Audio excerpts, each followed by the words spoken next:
O Estado tem o poder de prender, de tirar a liberdade de alguém. Isso soa bem pesado, né? Mas o que impede que esse poder todo se torne algo absoluto, sem controle? Hoje a gente vai desvendar os princípios do direito penal. Mas calma, não vai ser uma aula cheia de juridiquês. Pense nisso como um guia, um manual de instruções do escudo que protege cada um de nós. E essa é a grande pergunta, a questão central que todo mundo deveria se fazer. Afinal, o Estado tem um monopólio da força. Então, o que serve de freio? O que impede que esse poder imenso seja usado de qualquer jeito? A resposta está numa série de ideias, de princípios que juntos formam um verdadeiro escudo de proteção. Então esse aqui é o nosso roteiro de hoje. A gente começa entendendo esse tal poder de punir. Depois vamos ver por que a lei tem que estar acima de tudo. Em seguida vamos passar pelos filtros da ação penal e pela responsabilidade pessoal. E para fechar a gente olha para os limites da punição e monta o que eu chamo de o escudo do cidadão. Vamos nessa? Olha, quando se fala em direito penal, a primeira coisa que vem à cabeça é crime e castigo. Mas a função mais importante dele, e que pouca gente percebe, não é só sair punindo. Na verdade, é o contrário. É criar limites claros para essa punição, para garantir que o jogo seja justo e que todo mundo conheça as regras. E a primeiríssima camada desse escudo, a mais forte de todas, é o chamado princípio da legalidade. Pense nele como a fundação de um prédio. É a rocha onde todo o sistema de justiça criminal se apoia. Se isso aqui falhar, o resto todo desaba.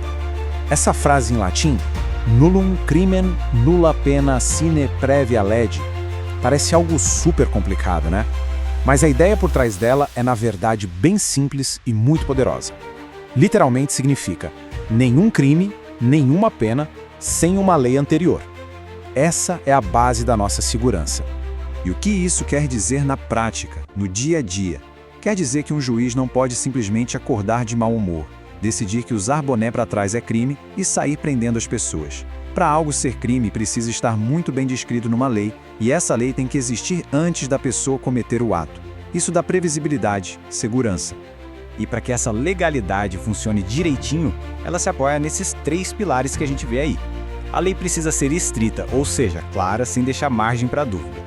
Ela precisa ser anterior, como a gente já falou, para todo mundo saber as regras do jogo antes de começar. E tem que ser escrita, ou seja, uma lei oficial, aprovada pelo Congresso, não algo inventado na hora. Ok, então a gente já entendeu, precisa ter uma lei. Mas será que qualquer coisa que desrespeite a lei já justifica ligar a máquina mais pesada do Estado? A resposta é um sonoro não. É aí que entram os filtros da ação penal, que servem para separar o que é realmente grave daquilo que não precisa de tudo isso. Pensa nisso como um checklist. Para algo ser considerado um crime de verdade, na prática, ele precisa passar por essas 3 perguntas. Primeiro, o direito penal é mesmo o último recurso? Não dá para resolver de outro jeito? Segundo, a atitude de alguém realmente prejudicou o direito de outra pessoa? E terceiro, esse prejuízo, esse dano, foi relevante ou foi uma coisa mínima, quase nada? Essa analogia aqui é simplesmente perfeita, né? Ela resume o princípio da intervenção mínima. O direito penal é um canhão, não um mata-moscas. Ele é a arma mais poderosa do Estado. Por isso mesmo, só deve ser usado em situações extremas, para as ofensas mais sérias e como a última opção para proteger o que é mais importante na sociedade. Certo, já filtramos o ato. Agora, a gente precisa olhar para quem o cometeu. Não basta o ato ser considerado crime. A pessoa que o praticou precisa ser responsabilizada por ele. E é aqui que entra em cena o princípio da culpabilidade. O ponto central aqui é que a justiça penal foca no indivíduo, na mente da pessoa. Ela agiu com dolo, ou seja, com a intenção clara de fazer aquilo, tipo alguém que planeja um assalto? Ou será que agiu com culpa? Por exemplo, por uma falta de cuidado, uma imprudência grave, como um motorista que fura o sinal vermelho em altíssima velocidade e causa um acidente. Essa diferença é gigantesca. E olha só que exemplo claro que esse slide traz. Uma consequência direta disso é que a pena não pode passar da pessoa do condenado. Se um filho, já maior de idade, comete um crime, o pai não pode ser preso no lugar dele. A responsabilidade no direito penal é sempre pessoal, intransferível.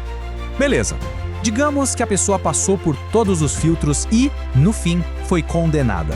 O escudo do cidadão se quebra nesse momento? Acabou a proteção? De jeito nenhum.